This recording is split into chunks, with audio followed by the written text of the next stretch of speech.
नमस्कार दोस्तों, आप सुन रहे हैं बंदा बैरागी का रेडियो और मैं आपको सुना रहा हूं प्रेमचंद द्वारा रचित उपन्यास प्रेमा का अध्याय 5। आए, ये गजरा क्या हो गया। पंडित बसंत कुमार का दुनिया से उठ जाना केवल पूर्णा ही के लिए जानलेवा ना था, प्रेमा की हालत भी उसी की सी थी। पहले वह अपने भाग्य पर रोया करती थी, अब विधाता ने उसकी प्यारी सखी पूर्णा पर विपत्ति डालकर उसे और भी शोकातुर बना दिया था। अब उसका दुख हटाने वाला, उसका गम गलत करने वाला कोई न था। वह आजकल रात दिन मुंह लपेटे चारपाई पर पड़ी रहती, ना वह किसी से हंसती ना बोलती। कई कई दिन बिना दाना पानी के बीत जाते। बनाव सिंगार उसको जरा भी ना भाता। सर के बाल 2-2 हफ्ते ना गूंथे जाते। सुरमादानी अलग पड़ी रोया करती, कंघी अलग हाय हाय करती। गहने बिल्कुल उतार फेंके थे। सुबह से शाम तक अपने कमरे में पड़ी रहती। कभी ज़मीन पर करवटें बदलती, कभी इधर उधर बौखलाई हुई घूमती।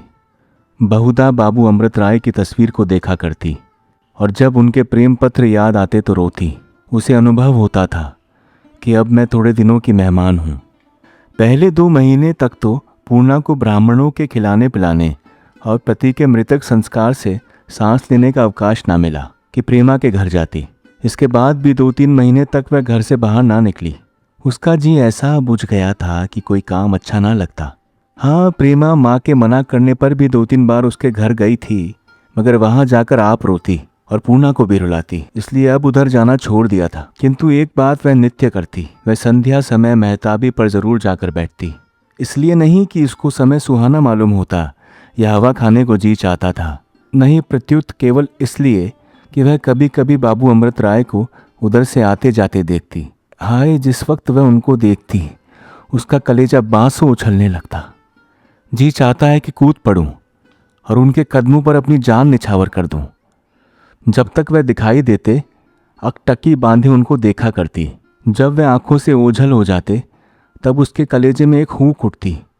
आपे की कुछ सुधि ना रहती। इसी तरह कई महीने बीत गए। एक दिन वह सदा की भांति अपने कमरे में लेटी हुई करवटें बदल रही थी कि पूर्णा आई। इस समय उसको देखकर ऐसा ज्ञात होता था कि वह किसी प्रबल रोग से उठी है। चेहरा पीला पड़ गया था, जैसे कोई फूल मुरझा गया हो। उसके कपोल, जो कभी गुलाब की तरह खिले हुए थे, अब कुम्हला गए थे। वे मृगी की सी आंखें, जिनमें किसी समय जवानी का मतवालापन और प्रेमी का रस भरा हुआ था, अंदर घुसी हुई थी। सिर के बाल कंधों पर इधर उधर बिखरे हुए थे। गहने पाते का नाम न था। उसको देखते ही प्रेमा दौड़कर उसके गले से चिपट गई और लाकर अपनी चारपाई पर बिठा दिया। कई मिनट तक दोनों सखियां एक दूसरे के मुंह को ताकती रहीं। दोनों के दिल में ख्यालों का दरिया उमड़ा हुआ था, मगर जबान किसी की ना खुलती थी। आखिर पूर्णा ने कहा, आजकल जी अच्छा नहीं है क्या? गलकर काटा हो गई हो। प्रेमा ने मुस्कुराने की चेष्टा करके कहा, नहीं सखी, मैं बहुत अच्छी तरह हूं। तुम तो कुशल से रही। पूर्णा की आंखों से आंसू डबडबा आए। बोली, मेरा कुशल आनंद क्या पूछती हो सखी? आनंद तो मेरे लिए सपना हो गया है। 5 महीने से अधिक हो गए, मगर अब तक मेरी आंखें नहीं झपकी। जान पड़ता है कि नींद आंसू होकर बह गई। प्रेमा, ईश्वर जानता है सखी, मेरा भी तो यही हाल है। हमारी तुम्हारी एक ही गत है। अगर तुम ब्याही विधवा हो तो मैं कुंवारी विधवा हूं। सच कहती हूं सखी, मैंने ठान लिया है कि अब परमार्थ के कामों में ही जीवन व्यतीत करूंगी। पूर्णा, कैसी बातें करती हो प्यारी, मेरा और तुम्हारा क्या जोड़ा? जितना सुख भोगना मेरे भाग में बदा था भोग चुकी, मगर तुम अपने को क्यों घुलाए डालती हो? सच मानो सखी, बाबू अमृत राय की दशा भी तुम्हारी ही सी है। वह आजकल बहुत मलिन दिखाई देते हैं। जब कभी इधर की बात चलाती हूँ तो जाने का नाम ही नहीं लेते। मैंने एक दिन देखा, वह तुम्हारा काढ़ा हुआ रुमाल लिए हुए थे। ये बातें सुनकर प्रेमा का चेहरा खिल गया। मारे हर्ष के आंखें जगमगाने लगी। पूर्णा का हाथ अपने हाथों में लेकर और उसकी आंखों से आंखें मिलाकर बोली, सखी, इधर की और क्या क्या बातें आई थी? पूर्णा मुस्कुराकर, अब क्या आज सब ही सुन लोगी? अभी तो कल ही मैंने पूछा था कि आप ब्याह कब करेंगे, तो बोले जब तुम चाहो। मैं बहुत लजा गई। प्रेमा, सखी, तुम बड़ी ढीठ हो। क्या तुमको उनके सामने निकलते पलटते लाज नहीं आती? पूर्णा, लाज क्यों आती, मगर बिना सामने आए काम तो नहीं चलता। और सखी, उनसे क्या पर्दा करूं? उन्होंने मुझ पर जो जो अनुग्रह किए हैं उनसे मैं कभी उऋण नहीं हो सकती। पहले ही दिन जबकि मुझ पर वह विपत्ति पड़ी, रात को मेरे यहाँ चोरी हो गई। जो कुछ असबाब था पापियों ने मूस लिया। उस समय मेरे पास एक कौड़ी भी ना थी। मैं बड़े फेड़ में पड़ी हुई थी कि अब क्या करूं। जिधर आंख उठाती अंधेरा दिखाई देता। उसके तीसरे दिन बाबू अमृत राय आए। ईश्वर करे वह युग युग जिए। उन्होंने बिल्लो की तनख्वाह बांध दी और मेरे साथ भी बहुत सलूक किया। अगर वह उस वक्त आड़े ना आते तो गहने पाते अब तक कब के बिक गए होते। सोचती हूँ कि वह इतने बड़े आदमी होकर मुझ भिखारिन के दरवाजे पर आते हैं। उनसे क्या पर्दा करूं? और दुनिया ऐसी है कि इतना भी नहीं देख सकती। वह जो पड़ोस में पंडाइन रहती है कई बार आई और बोली कि सर के बाल मुड़ा लो, विधवाओं को बाल नहीं रखने चाहिए, मगर मैंने अब तक उनका कहना नहीं माना। इस पर सारे मोहल्ले में मेरे बारे में तरह तरह की बातें की जाती है। कोई कुछ कहता है, कोई कुछ। जितने मुंह उतनी बातें। बिल्लो आकर सब वृतांत मुझे कहती है, सब सुन लेती हूँ और रोध होकर चुप हो जाती हूँ। मेरे भाग्य में दुख भोगना, लोगों की जली कटी सुनना ना लिखा होता तो यह विपत्ति ही काहे को पड़ती। मगर चाहे कुछ हो, मैं इन बालों को मुंडवाकर मुंडी नहीं बनना चाहती। ईश्वर ने सब कुछ तो हर लिया, अब क्या इन बालों से भी हाथ धोऊं? यह कहकर पूर्णा ने कंधों पर बिखरे हुए लंबे लंबे बालों को ऐसी दृष्टि से देखा मानो वे कोई धन है। प्रेमा ने भी उन्हें हाथ से संभाल कर कहा, नहीं सकी, खबरदार, बालों को मुंडवाओगी तो हमसे तुमसे ना बनेगी। पंडाइन को बकने दो, वह पगला गई है। यह देखो नीचे की तरफ जो ऐठन पड़ गई है कैसी सुंदर मालूम होती है। यही कहकर प्रेमा उठी, बक्से से सुगंधित तेल निकाला और जब तक पूर्णा हाय हाय करे उसके सर की चादर खिसकाकर तेल डाल दिया और उसका सर जांघ पर रखकर धीरे धीरे मलने लगी। बेचारी पूर्णा इन प्यार की बातों को ना सह सकी। आंखों में आंसू भरकर बोली, प्रेमा, ये क्या गजब करती हो? अभी क्या कम उपहास हो रहा है? जब बाल सवारे निकलूंगी तो क्या गत होगी? अब तुमसे दिल की बात क्या छिपाऊं? सखी, ईश्वर जानता है, मुझे ये बाल खुद बोझ मालूम होते हैं। जब इस सूरत को देखने वाला ही संसार से उठ गया है तो ये बाल किस काम के? मगर मैं इनके पीछे पड़ोसियों के ताने सहती हूँ तो केवल इसलिए सर मुड़ाकर मुझे बाबू अमृत राय के सामने ना निकला जाएगा। यह कहकर पूर्णा जमीन की तरफ ताकने लगी, मानो वह लजा गई है।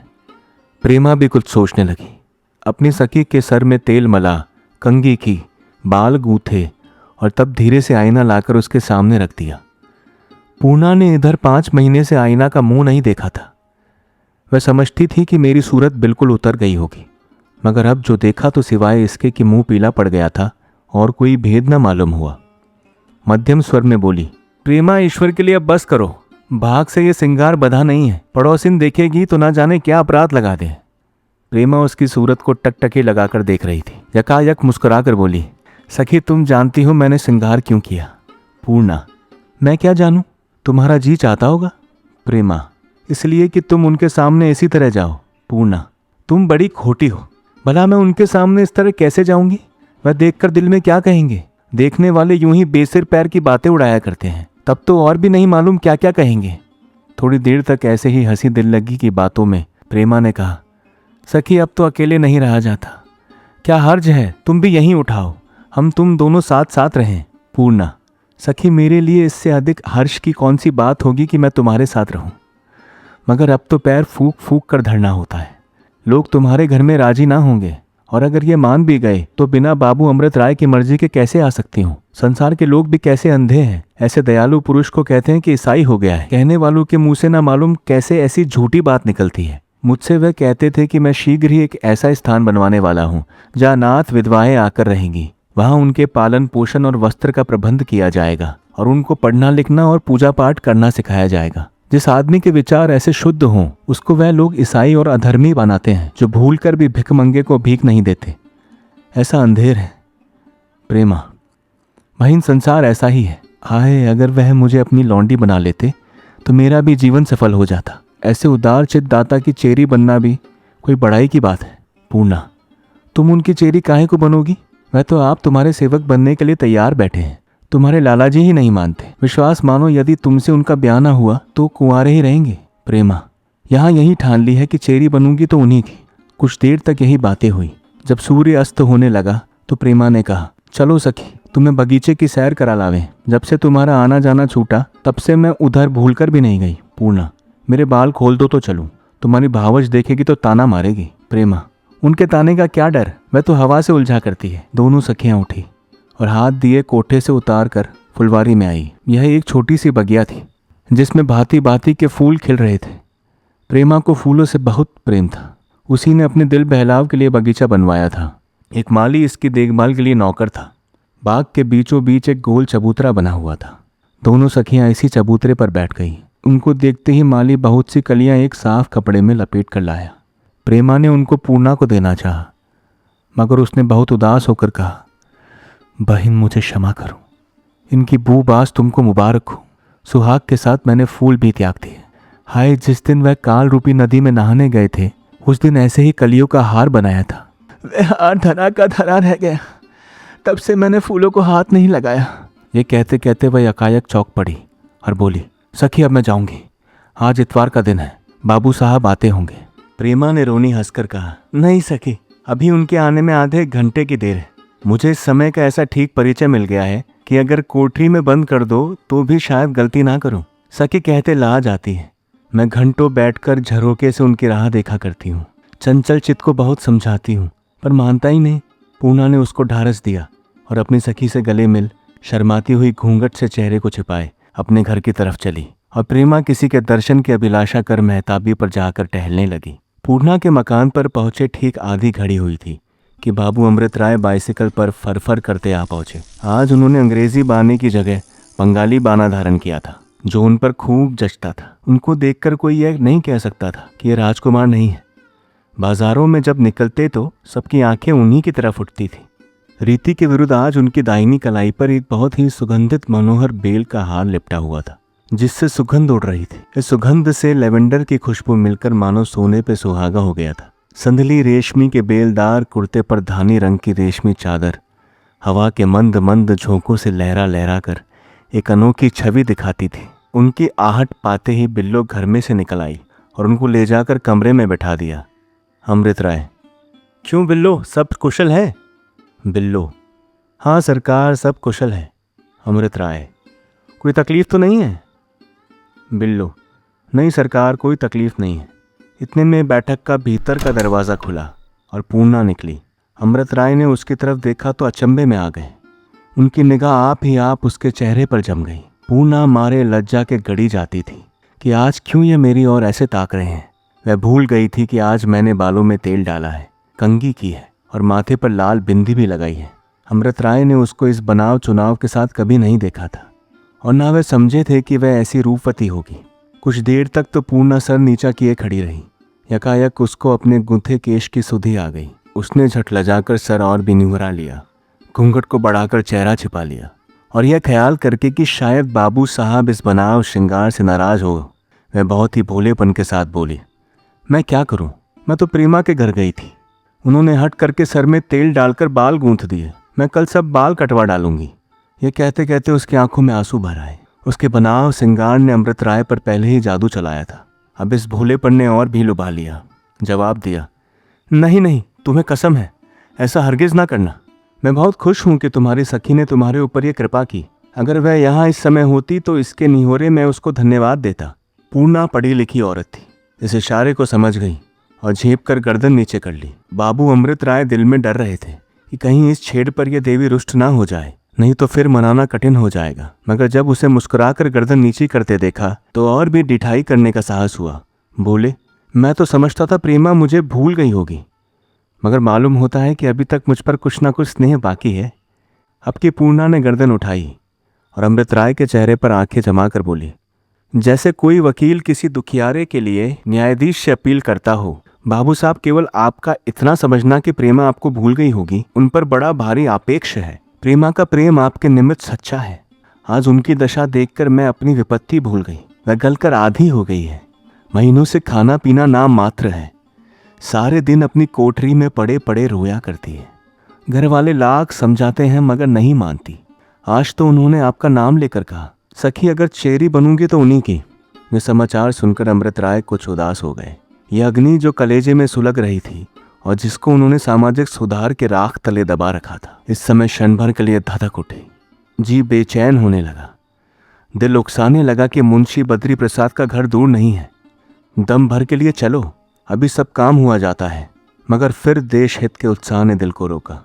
बोले, पूर्णा, तुम जानती हो कि मुझे प्रेमा से कितनी मोहब्बत थी। 4 वर्ष तक मैं दिल में उनकी पूजा करता रहा, मगर मुंशी बद्री प्रसाद ने मेरे दिनों की बंधी हुई आस केवल इस बात पर तोड़ दी कि मैं सामाजिक सुधार का पक्षपाती हो गया। आखिर मैंने भी रो रो कर उस आग को बुझाया और अब तो दिल एक दूसरी ही देवी की उपासना करने लगा है। अगर ये आशा भी यूं ही टूट गई तो सत्य मानो बिना ब्याह ही रहूंगा। पूर्णा का अब तक यह ख्याल था कि बाबू अमृत राय प्रेमा से ब्याह करेंगे, मगर अब तो उसको मालूम हुआ कि उनका ब्याह कहीं और लग रहा है। तब उसको आश्चर्य हुआ। दिल से बातें करने लगी। प्यारी प्रेमा, क्या तेरी प्रीति का ऐसा दुखदाई परिणाम होगा? तेरे माँ बाप, भाई बंधु तेरी जान के ग्राह हो रहे हैं। ये बेचारा तो अभी तक तुझ पर जान देता है। चाहे वह अपने मुंह से कुछ भी ना कहे, मगर मेरा दिल गवाही देता है कि तेरी मोहब्बत उसके रोम रोम में बसी है। मगर जब तेरे मिलने की कोई आशा ही ना हो तो बेचारी क्या करे? मजबूर होकर कहीं और ब्याह करेगा। इसमें इसका क्या दोष है? मन में इस तरह विचार कर बोली, बाबू साहब, आपको अधिकार है जहां चाहो संबंध करो, मगर मैं तो यही कहूंगी कि अगर इस शहर में आपके जोड़ की कोई है तो वह प्रेमा है। अमृत, यह क्यों नहीं कहती कि यहाँ उनके योग्य कोई वर नहीं? इसीलिए तो मुंशी बद्री प्रसाद ने मुझसे छुटकारा पाया। पूर्णा, यह आप कैसी बातें कहते हैं? प्रेमा और आपका जोड़ ईश्वर ने आपके हाथ से बनाया है। अमृत राय, जब उनके योग्य मैं था, अब नहीं हूं। पूर्णा, अच्छा, आजकल किसके यहाँ बातचीत हो रही है? अमृत राय मुस्कुराकर, नाम अभी नहीं बताऊंगा। बातचीत हो रही है, मगर अभी कोई पक्की उम्मीदें नहीं है। पूर्णा, वाह, ऐसा भी कहीं हो सकता है? यहाँ ऐसा कौन सा रईस है जो आपसे नाता करने में अपनी बढ़ाई ना समझता हो? अमृत, नहीं, बात ही ऐसी आ पड़ी है। पूर्णा, अगर मुझसे कोई काम हो सके तो मैं करने को तैयार हूँ। जो काम मेरे योग्य हो तो बता दीजिए। अमृत मुस्कुराकर, तुम्हारी मर्जी बिना तो वह काम अभी पूरा भी नहीं हो सकता। तुम चाहो तो बहुत जल्द मेरा घर बस सकता है। पूर्णा बहुत प्रसन्न हुई कि मैं भी अब इनके कुछ काम आ सकूंगी। उसकी समझ में इस वाक्य के अर्थ नहीं आए कि तुम्हारी मर्जी बिना तो वह काम पूरा हो ही नहीं सकता। उसने समझा कि शायद मुझसे यही कहेंगे कि जाके लड़की को देखा हो। बाबू अमृत राय कुछ देर तक यहाँ और बैठे। उनकी आंखें आज इधर उधर से घूम कर आती और पूर्णा के चेहरे पर गड़ जाती। वह कनखियों से उनकी ओर ताकती तो उन्हें अपनी तरफ ताकते पाती। आखिर वह उठे और चलते समय बोले, पूर्णा, ये गजरा आज तुम्हारे वास्ते लाया हूँ। देखो इसमें कैसी सुगंध उड़ रही है। पूर्णा भौचक हो गई। यह आज अनोखी बात कैसे? 1 मिनट तक तो वह इस सोच विचार में थी कि लूं या ना लूं। उन गजरों का ध्यान आया जो उसने अपने पति के लिए होली के दिन बनाए थे। फिर उन कलियों का ख्याल आया। उसने इरादा किया मैं ना लूंगी। जबान ने कहा, मैं इसे लेकर क्या करूंगी? मगर हाथ आप बढ़ गया। बाबू साहब ने खुश होकर गजरा उसके हाथ में पहनाया। उसको खूब नजर भर कर देखा, फिर बाहर निकल आए और पैर गाड़ी पर सवार हो रवाना हो गए। पूर्णा कई मिनट तक सन्नाटे में खड़ी रही। वह सोचती थी कि मैंने तो गजरा लेने से इनकार किया था, फिर यह मेरे हाथ में कैसे आ गया?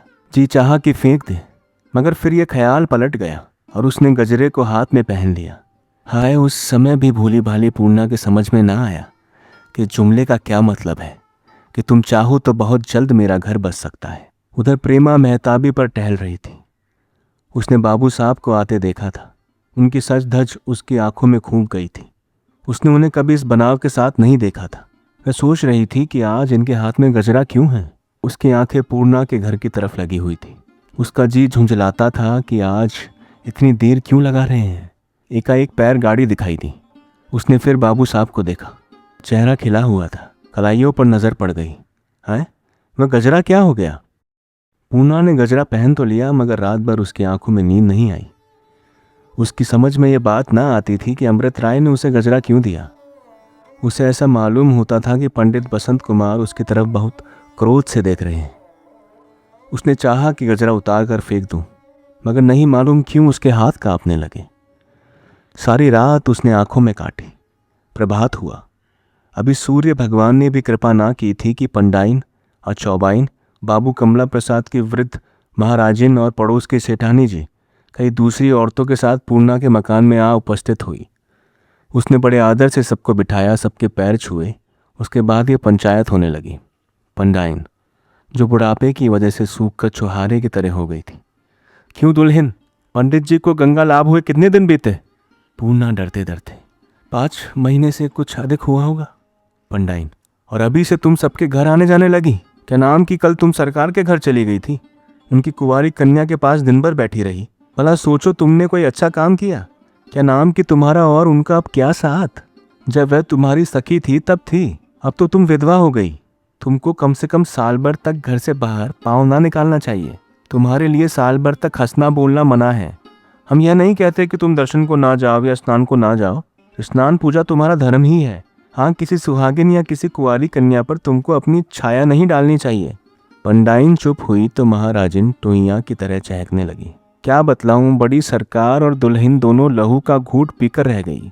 ईश्वर जाने, बड़ी सरकार तो बिलख बिलख कर रो रही थी कि एक तो बेचारी लड़की के यूं हर जान के लाले पड़े हैं, दूसरी अब रान बेवा के साथ उठना बैठना है। नहीं मालूम नारायण क्या करने वाले हैं। छोटी सरकार मारे क्रोध के कांप रही थी, आंखों से ज्वाला निकल रहा था। मैंने उनको समझाया, क्या जाने दीजिए, वह बेचारी तो अभी बच्ची है, खोटे खरे का मर्म क्या जाने। सरकार का बेटा जिए, जब बहुत समझाया तब जाके मानी, नहीं तो कहती थी कि मैं अभी जाकर खड़े खड़े निकाल देती हूँ। सो बेटा, अब तुम सुहागिनों के साथ बैठने योग्य नहीं रही।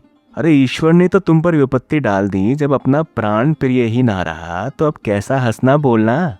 अब तो तुम्हारा धर्म ही यह है कि चुपचाप अपने घर में पड़ी रहो, जो कुछ रूखा सूखा मिले खाओ पियो, और सरकार का बेटा जिए, जहाँ तक हो सके धर्म के काम करो। महाराजिन के चुप होते ही चौबाइन गरजने लगी। यह एक मोटी भदेसिल और अधेड़ औरत थी। भला इनसे पूछा कि अभी तुम्हारे दूल्हे को उठे 5 महीने भी ना बीते, अभी से तुम कंघी चोटी करने लगी? क्या कि तुम अब विधवा हो गई हो कि तुमको अब सिंगार पिटार से क्या सरोकार ठहरा? क्या नाम कि मैंने हजारों औरतों को देखा है जो पति के मरने के बाद गहना पाता नहीं पहनती, हंसना बोलना तक छोड़ देती है। यह ना कि आज तो सुहाग उठा और कल सिंगार पटार होने लगा। मैं लल्लो पत्तों की बात नहीं जानती, कहूंगी सच, चाहे किसी को तीता लगे या मीठा। बाबू अमृत राय का रोज रोज आना ठीक नहीं है कि नहीं सेठानी जी? सेठानी जी बहुत मोटी थी और भारी भारी गहनों से लदी थी। मांस के लोथड़े हड्डियों से अलग होकर नीचे लटक रहे थे। इसकी भी बहू एक रांड हो गई थी, जिसका जीवन इन्होंने व्यर्थ कर रखा था। इसका स्वभाव था कि बात करते समय हाथों को मटकाया करती थी। महाराजिन की बात सुनकर, जो सच बात होगी सबको ही कहेगा, इसमें किसी का क्या डर। भला किसी ने कभी रान बेवा को भी माथे पर बिंदी देते देखा है? जब सुहाग उठ गया तो फिर सिंदूर कैसा? मेरी भी तो एक बहू विधवा है, मगर आज तक कभी मैंने उसको लाल साड़ी पहनने नहीं दी। न जाने इन छोकरियों का जी कैसा है कि विधवा हो जाने पर भी श्रृंगार पर जी ललचाया करता है। अरे इनको चाहिए कि बाबा ब्रांड हो गई, हमको निगोड़े श्रृंगार से क्या लेना। महाराजिन, सरकार का बेटा जिए, तुम बहुत ठीक कहती हो सेठानी जी। कल छोटी सरकार ने जो इनको मांग में सिंदूर लगाए देखा तो खड़ी ठक रह गई, दांतों तले उंगली दबाई कि अभी 3 दिन की विधवा और यह श्रृंगार।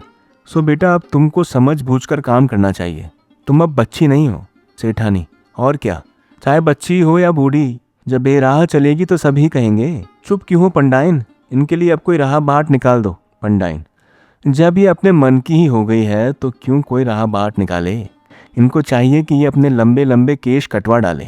क्या नाम कि दूसरों के घर आना जाना छोड़ दे, कंघी चोटी कभी ना करे, पान ना खाए, रंगीन साड़ी ना पहने, और जैसे संसार की विधवाएं रहती हैं वैसे रहे। चौबाइन, और बाबू अमृत राय से कह दे कि यहाँ ना आया करें। इस पर एक औरत ने जो गहने कपड़े से बहुत मालदार जान पड़ती थी कहा। चौबाइन, यह सब तो तुम कह गई, मगर जो कहीं बाबू अमृत राय चिढ़ गए तो क्या तुम इस बेचारी का रोटी कपड़ा चला दोगी? कोई विधवा हो गई तो क्या अब अपना मुंह भी सी ले? महाराजिन हाथ चमकाकर, यह कौन बोला? ठसो, क्या ममता फड़कने लगी? सेठानी हाथ मटकाकर, तुझे किसने बुलाया जो आके बीच में बोल उठी? रांड तो हो गई हो, काहे नहीं जाके बाजार में बैठती हो? चौबाइन, जाने भी दो सेठानी जी, इस बौली के मुंह क्या लगती हो? सेठानी कड़कड़ाकर, इस मुंह को यहाँ किसने बुलाया? यह तो चाहती ही है जैसी मैं बेहयास हूँ वैसे ही संसार हो जाए। महाराजिन, हम तो सीख दे रही थी तो इसे क्यों बुरा लगा? ये कौन होती है बीच में बोलने वाली? चौबाइन, बहन, उस कुटनी से नाहक बोलती हो, उसको तो अब कूट नापा करना है। इस भांति कटुक्तियों द्वारा सीख देकर यह सब स्त्रियां यहाँ से पधारी। महाराजिन भी मुंशी बद्री प्रसाद के यहाँ खाना पकाने गई। इनसे और छोटी सरकार से बहुत बनती थी, वह इन पर बहुत विश्वास रखती थी। महाराजिन ने जाते ही सारी कथा खूब नमक मिर्च लगाकर बयान की, और छोटी सरकार ने भी इस बात को गांठ बांध लिया और प्रेमा को जलाने और सुलगाने के लिए उसे उत्तम समझकर उसके कमरे की तरफ चली। यों तो प्रेमा प्रतिदिन सारी रात जगा करती थी, मगर कभी कभी घंटे आधे घंटे के लिए नींद आ जाती थी। नींद क्या आ जाती थी, एक ऊँघ सी आ जाती थी। मगर जब से उसने बाबू अमृत राय को बंगालियों के भेष में देखा था और पूर्णा के घर से लौटते वक्त उसको उनकी कलाई पर गजरा ना नजर आया था, तब से उसके पेट में खलबली पड़ी हुई थी कि कब पूर्णा आवे और कब सारा हाल मालूम हो। रात को बेचैनी के मारे उठ उठ घड़ी पर आंखें दौड़ाती कि कब भोर हो। इस वक्त जो भावच के पैरों की चाल सुनी तो यह समझकर कि पूर्णा आ रही है, लपकी हुई दरवाजे तक आई, मगर ज्यों ही भावच को देखा ठिठक गई और बोली, कैसे चली भाभी? भाभी तो यह चाहती ही थी कि छेड़छाड़ के लिए कोई मौका मिले। यह प्रश्न सुनते ही तनक कर बोली, क्या बताऊं कैसे चली? अब से जब तुम्हारे पास आया करूंगी तो इस सवाल का जवाब सोचकर आया करूंगी। तुम्हारी तरह सबका लोहू थोड़ी ही सफ़ेद हो गया है कि चाहे किसी की जान निकल जाए, घी का घड़ा ढलक जाए, मगर अपने कमरे से पांव बाहर ना निकले। प्रेमा ने वह सवाल यूं ही पूछ लिया था। उसके जब ये अर्थ लगाए गए तो उसको बहुत बुरा मालूम हुआ। बोली, भाभी तुम्हारे तो नाक पर गुस्सा रहता है, तुम जरा सी बात का बतंगड़ बना देती हो। भला मैंने कौन सी बात बुरा मानने की कही है? भाभी कुछ नहीं, तुम जो कुछ कहती हो मानो मुंह से फूल झाड़ती हो। तुम्हारे मुंह में मिश्री घोली हुई है ना, और सबके तो नाक पर गुस्सा रहता है, सबसे लड़ाई करते हैं। प्रेमा झल्ला कर, भावच इस समय मेरा तो चित्त बिगड़ा हुआ है, ईश्वर के लिए मुझसे मत उलझो। मैं तो यूं ही अपनी जान को रो रही हूँ, उस पर से तुम और भी नमक छिड़कने आई। भाभी मटक कर, हाँ रानी, मेरा तो चित्त बिगड़ा हुआ है, सर फिरा हुआ है, जरा सीधी सादी हूँ ना। मुझको देखकर भागा करो, मैं कटही कुतिया हूँ, सबको काटती चलती हूँ। मैं भी यारों को चुपके चुपके चिट्ठी पत्री लिखा करती, तस्वीरें बदला करती, तो मैं भी सीता कहलाती और मुझ पर भी घर भर जान देने लगता। मगर मान ना मान, मैं तेरा मेहमान। तुम लाख जतन करो, लाख चिट्ठियाँ लिखो, मगर वह सोने की चिड़िया हाथ नहीं आने वाली। ये जली कटी सुनकर प्रेमा से जब्त ना हो सका। बेचारी सीधे स्वभाव की औरत थी। उसका वर्षों से विरह की अग्नि में जलते जलते कलेजा और भी पक गया था। वह रोने लगी। भावज ने जब उसको रोते देखा तो मारे हर्ष के आंखें जगमगा गई। बोली, बिलखने क्या लगी? क्या अम्मा को सुनाकर देश निकाला करा दोगी? कुछ झूठी थोड़ी कहती हूँ। वही अमृत राय जिनके पास आप चुपके चुपके प्रेम पत्र भेजा करती थी, अब दिन दहाड़े उस रांड पूर्णा के घर आता है और घंटों वहीं बैठा रहता है। सुनती हूँ फूल के गजरे ला ला कर पहनाता है, शायद दो एक गहने भी दिए हैं। प्रेमा इससे ज्यादा ना सुन सकी, गिड़गिड़ा कर बोली, भाभी मैं तुम्हारे पैरों पड़ती हूँ, मुझ पर दया करो, मुझे जो चाहे कह लो, बड़ी हो जी चाहे मार लो, मगर किसी का नाम लेकर और उस पर छठे रखकर मेरे कदल को मत जलाओ। आखिर किसी के सर पर झूठ मूठ अपराध क्यों लगाती हो? प्रेमा ने तो यह बात बड़ी दीनता से कही, मगर छोटी सरकार छुद्दे रखकर उस पर बिगड़ गई। चमक कर बोली, हाँ हाँ रानी, मैं दूसरों पर छुद्दे रखाकर तुमको जलाने आती हूँ ना। मैं तो झूठ का व्यवहार करती हूँ, मुझे तुम्हारे सामने झूठ बोलने से मिठाई मिलती होगी। आज मोहल्ले भर में घर घर यही चर्चा हो रही है। तुम तो पढ़ी लिखी हो, भला तुम ही सोचो, एक 30 वर्ष के संडे मर्दवे का पूर्णा से क्या काम? माना कि वह उसकी रोटी कपड़ा चलाते हैं, मगर यह तो दुनिया है। जब एक पर आ पड़ती है तो दूसरा उसके आड़े आता है। भले मनुष्यों का यह ढंग नहीं है कि दूसरों को बहकाया करें, और उस छोकरी को क्या कोई बहकाएगा? वह तो आप मर्दों पर डोरे डाला करती है।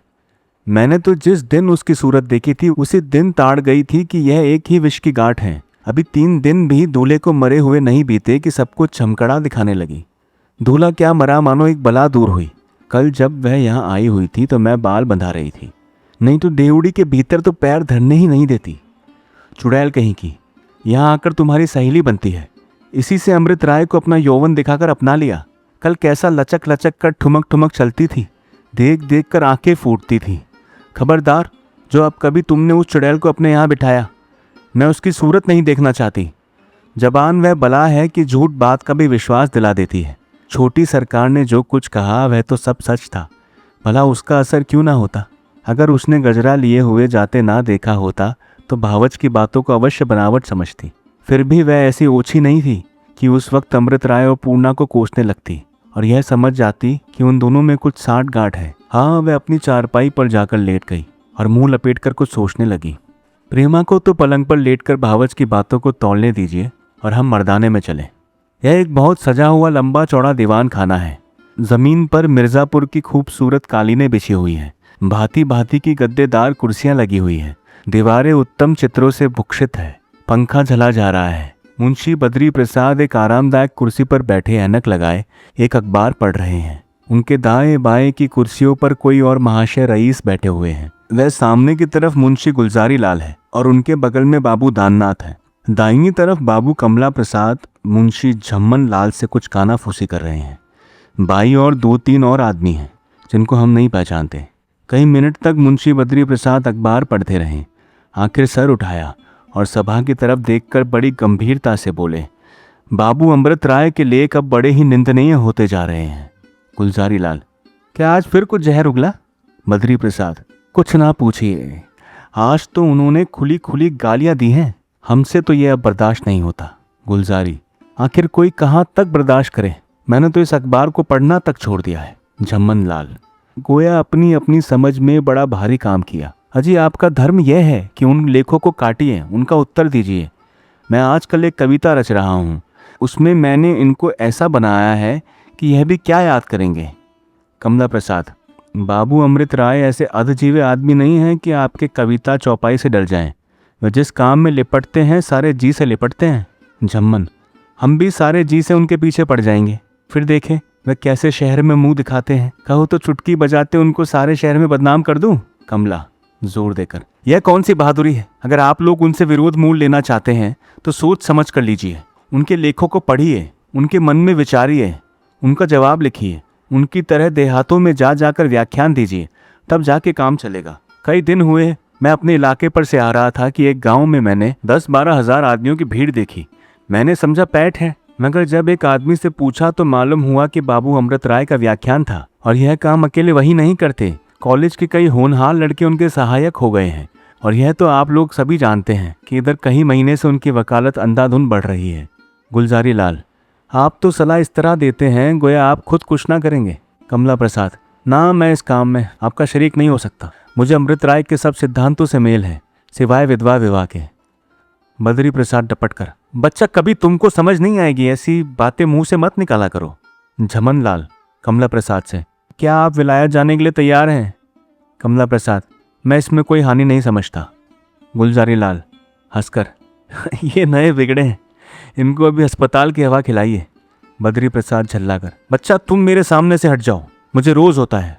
कमला प्रसाद को भी गुस्सा आ गया। वे उठकर जाने लगे कि 2-3 आदमियों ने मनाया और फिर कुर्सी पर लाकर बिठा दिया। इसी बीच में मिस्टर शर्मा की सवारी आई। आप वही उत्साही पुरुष हैं जिन्होंने अमृत राय को पक्की सहायता का वादा किया था। इनको देखते ही लोगों ने बड़े आदर से कुर्सी पर बिठा दिया। मिस्टर शर्मा उस शहर में म्यूनिसिपैलिटी के सेक्रेटरी थे। गुलजारी लाल, कहिए पंडित जी, क्या खबर है? मिस्टर शर्मा मूंछों पर हाथ फेरकर, वह ताज़ा खबर लाया हूँ कि आप लोग सुनकर फड़क जाएंगे। बाबू अमृत राय ने दरिया के किनारे वाली हरी भरी जमीन के लिए दरखास्त की है। सुनता हूँ वहाँ एक अनाथालय बनवाएंगे। बद्री प्रसाद, ऐसा कदापि नहीं हो सकता कमला प्रसाद। आज ही उसी ज़मीन के लिए हमारी तरफ से कमेटी में दरखास्त पेश कर दो, हम वहाँ ठाकुर द्वारा और धर्मशाला बनवाएंगे। मिस्टर शर्मा, आज अमृत राय साहब के बंगले पर गए थे, वहाँ बहुत देर तक बातचीत होती रही। साहब ने मेरे सामने मुस्कुराकर कहा, अमृत राय, मैं देखूंगा कि ज़मीन तुमको मिले। गुलजारी लाल ने सर हिलाकर कहा, अमृत राय बड़े चाल के आदमी हैं, मालूम होता है साहब को पहले से ही उन्होंने अपने ढंग पर लगा लिया है।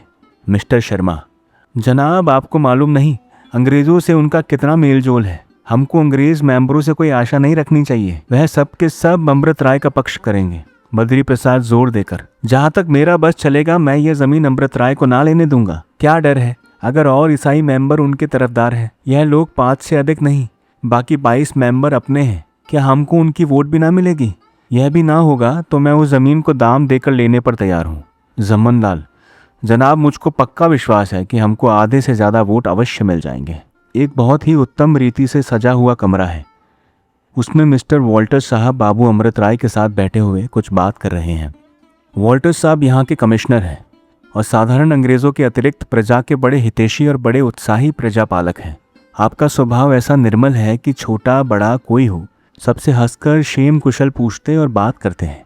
वह प्रजा की अवस्था को उन्नत दशा में ले जाने का उद्योग किया करते हैं और यह उनका नियम है कि किसी हिंदुस्तानी से अंग्रेजी में नहीं बोलेंगे। अभी पिछली साल जब प्लेग का डंका चारों ओर घनघोर बज रहा था, वॉल्टर साहब गरीब किसानों के घर जाकर उनका हाल चाल देखते थे और अपने पास से उनको कंबल बांटते फिरते थे। और अकाल के दिनों में तो वह सदा प्रजा की ओर से सरकार के दरबार में वाद अनुवाद करने के लिए तत्पर रहते हैं।